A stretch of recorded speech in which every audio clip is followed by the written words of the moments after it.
Diciembre de 1939. En las llanuras nevadas del Istmo de Karelia, al sureste de Finlandia, tropas del Ejército Rojo avanzaban con cautela hacia un enemigo numéricamente muy inferior. De repente, en lo que parecía un paisaje desierto, sonó un disparo solitario y otro invasor cayó muerto. No lo sabían, pero frente a ellos, oculto entre la nieve y acechando cada paso, se encontraba el francotirador más letal de toda la historia militar. Hoy, gracias a la tecnología moderna, investigaciones recientes y testimonios poco conocidos, exploraremos la vida y el rastro de guerra de Simo Häyhä, apodado por sus enemigos como la Muerte Blanca. Simo nació el 17 de diciembre de 1905, en una granja cerca de Rautjärvi, cuando Finlandia aún formaba parte del Imperio ruso. Era el séptimo hijo de la familia Häyhä. De carácter tranquilo y reservado, terminó solo 4 años de escuela antes de dedicarse por completo a la vida rural: agricultura, pesca, silvicultura y caza. Para cuando alcanzó la mayoría de edad, Finlandia ya se había independizado del Imperio ruso y había sobrevivido a su propia guerra civil. A diferencia de Rusia, en Finlandia fueron los blancos quienes ganaron. Simo se unió a los guardias blancos, más tarde conocidos como la Guardia Civil, a los 17 años. Era una milicia ciudadana formada por veteranos de guerra, voluntarios y reservistas. Sus amigos lo llamaban Simuna, un apodo cariñoso en finés que jugaba con su nombre. En 1925 fue llamado al servicio militar obligatorio, sirviendo 2 años antes de volver a la vida civil, aunque se mantuvo como reservista activo. Fue en esa época cuando el ejército adoptó como rifle estándar el M27, una versión mejorada del Mosin Nagant ruso. Pero la Guardia Civil, influenciada por instructores alemanes, optó por algo aún mejor: el M2830, conocido como Pistikorva, nombre de un perro de caza cuyas orejas se asemejaban a las excelentes miras delanteras del arma. Este rifle tenía 2 sistemas de puntería, uno rápido para distancias generales y otro preciso para cálculos exactos. Simo se volvió un experto con él. El gobierno no podía costear su producción masiva, así que ofreció a los ciudadanos comprar su propio rifle a precio subvencionado. Simo aceptó y adquirió su M28-30 con número de serie 60.974. La Guardia Civil organizaba competencias de tiro que Simo nunca se perdía. Siempre ganaba, aunque los premios fueran apenas un par de cucharitas. Pero él no buscaba trofeos, lo que le importaba era la precisión, el dominio del arma y el compañerismo. Gracias a esas competencias, todos conocíamos nuestras armas y a nuestros compañeros. Sin ellas, quizás Finlandia no habría sobrevivido la guerra de invierno. Obsesionado con la limpieza de su rifle, Simo representaba el ideal del ciudadano armado, disciplinado y preciso, justo lo que el país necesitaría muy pronto. En otoño de 1939, Alemania y la Unión Soviética invadieron Polonia. Luego firmaron el pacto Molotov-Ribbentrop, que dividía Europa del Este en zonas de influencia. La URSS se quedó con los estados bálticos y en noviembre puso los ojos sobre Finlandia. El Istmo de Karelia, clave estratégica, se extendía a tan solo 40 kilómetros de Leningrado, actual San Petersburgo, la segunda ciudad más importante de la URSS. Stalin no iba a tolerar esa proximidad. Molotov ofreció un intercambio territorial. Finlandia, desconfiando de Moscú, respondió con un rotundo no. Simo recordó el inicio del conflicto. Era el último día de noviembre de 1939. Estábamos en un curso contra tanques. Esa fue la última noche que dormimos bien. A la mañana siguiente, supimos que la artillería soviética había bombardeado nuestros pueblos y que sus tropas cruzaron la frontera.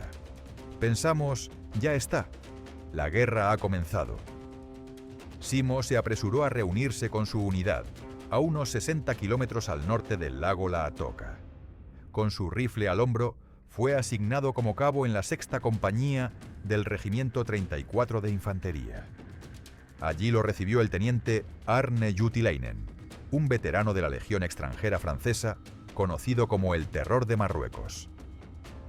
Su primer mensaje fue claro: vamos a luchar contra los rusos. Recuerden, son nuestros vecinos, así que no los golpeen demasiado fuerte, solo lo suficiente como para volarles la cabeza. La división fue enviada al río Kola, punto crítico del frente. Una sola carretera y una línea ferroviaria cruzaban ese bosque helado, conectando la frontera con el pueblo de Loimola. Por ese corredor, el 8º Ejército Soviético movilizaba 120.000 soldados, 400 tanques y 600 piezas de artillería. Frente a ellos, el 4º Cuerpo finlandés contaba con solo 40.000 hombres. El objetivo soviético era claro: rodear el lago Laatoka y flanquear la línea Mannerheim, la principal defensa del istmo. Si Kola caía, Finlandia caía con ella. El 4 de diciembre, con temperaturas de menos 25 grados Celsius durante el día y menos 40 grados Celsius por la noche, el regimiento de Simo tomó posiciones defensivas a orillas del río. Los soviéticos, muchos de ellos procedentes de zonas cálidas como Ucrania, no estaban preparados para ese clima. Los finlandeses sí.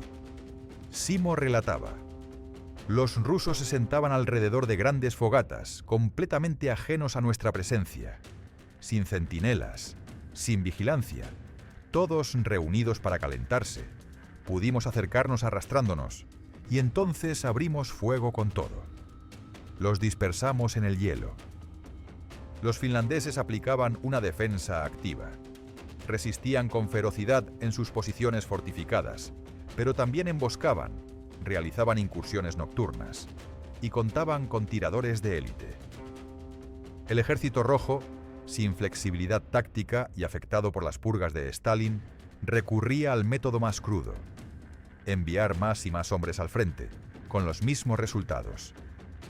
En este contexto, el talento de Simo no pasó desapercibido. Un día, un francotirador soviético mató a 4 finlandeses desde 450 metros. Simo lo rastreó durante horas, hasta que al atardecer el sol reflejado en su mira reveló su posición. Cuando el ruso se puso de pie, confiado, fue su última equivocación. Simo no falló. Aunque era cabo, actuaba como líder de escuadra cuando era necesario, armado con un subfusil KP-31. Pero, sobre todo, era francotirador. Observábamos la actividad enemiga durante el día, identificábamos zonas clave, y por la noche preparaba mi posición. Debía ser efectiva para disparar, pero imposible de detectar. Estaba satisfecho con los resultados. Con tecnología moderna, pudimos localizar algunas de sus posiciones reales, muchas en los flancos, ideales para eliminar oficiales, suboficiales y ametralladoras desde ángulos inesperados. De baja estatura, 1,60 metros, y acostumbrado a los bosques, se movía con facilidad, a veces usando esquís. Siempre elegía lugares junto a rocas o árboles, creaba un fondo blanco apilando nieve, vestía un traje de camuflaje de varias capas y envolvía su rifle con gasa para evitar siluetas. Mojaba la nieve frente a su posición para que no saltara al disparar y mantenía nieve en la boca para evitar que su aliento revelara su ubicación. Con su rifle ajustado para 150 metros, esperaba al amanecer. Un centinela que regresaba, una ametralladora disparando a sus compañeros, un periscopio que lo buscaba. Simo los veía antes de que ellos lo vieran a él. Y luego, fuego soviético masivo intentaba callarlo, sin éxito. Casi a diario, soportaba artillería y morteros que hacían temblar la tierra, arrancaban árboles y lanzaban metralla al aire. Pero el Taika Ampuja, el tirador mágico, no se movía. Eliminaba entre 5 y 10 enemigos cada día. En Kola, los combates eran brutales. Las bajas finlandesas eran altas. Las soviéticas mucho más. Durante la Primera Guerra Mundial, se disparaban 7.000 balas por cada enemigo abatido. A inicios del siglo XXI, más de 100.000. Pero un francotirador hábil durante la Segunda Guerra Mundial necesitaba solo 1,3 balas por baja. Y Simo lo hacía sin mira óptica. Las miras no eran útiles, decía. Se empañaban con el frío, reflejaban el sol y te obligaban a asomar la cabeza. En la guerra de invierno eso era mortal. El 21 de diciembre de 1939, Simo alcanzó su récord personal. 25 bajas en un solo día, llevando su cuenta a 138 confirmadas. La leyenda crecía. Sus compañeros lo llamaban el tirador mágico, pero para los soviéticos era Belaya Smert, la muerte blanca. El apodo nació como una burla al entorno nevado, pero pronto se convirtió en sinónimo de un hombre que encarnaba todo lo que les esperaba en Finlandia. Su cuenta subía: 199 a finales de enero, 219 a mediados de febrero, y muchas más sin confirmar. Pero el Ejército Rojo aprendía de sus errores. Lanzaron una nueva ofensiva. La línea Mannerheim comenzaba a ceder. Y Kola también. El 6 de marzo, Simo participó en un contraataque en los bosques de Ulismaa. Cruzaron un pantano bajo fuego y obligaron al enemigo a retirarse. Pero un disparo a corta distancia lo alcanzó en el rostro. Una bala explosiva le destrozó la mandíbula izquierda. Cayó inconsciente. Fue dado por muerto. Su cuerpo fue arrojado junto a otros cadáveres. Pero su primo, Toivo Haija, lo reconoció entre los caídos. Lo pusieron en un trineo. Simo, aún consciente, se giró boca abajo para evitar ahogarse con su propia sangre. Mantuvo la conciencia por 300 metros antes de desvanecerse por completo. Despertó 7 días después. Era el 13 de marzo de 1940. El día del armisticio. La guerra había terminado. Tras 98 días de combate y 7 en coma, Simo despertó en paz. Tardaría años y 26 cirugías en reconstruir su mandíbula, pero sobrevivió. Condecorado, venerado, convertido en leyenda, volvió a su vida sencilla: agricultura, caza y su inseparable perro, Kille. Vivió hasta los 96 años, falleciendo en 2002. ¿Su cifra final? 542 enemigos abatidos. Sobre ellos solo dijo: «Esta es mi lista de pecados. Hay unas 500 personas en ella. Hice lo que me ordenaron, lo mejor que pude. Si los demás no hubieran hecho lo mismo, hoy no habría Finlandia». Ese hombre humilde de los bosques de Finlandia es hoy recordado como el francotirador más letal de la historia. Gracias por vernos. Si quieres más historias como esta, suscríbete y acompáñanos en la próxima.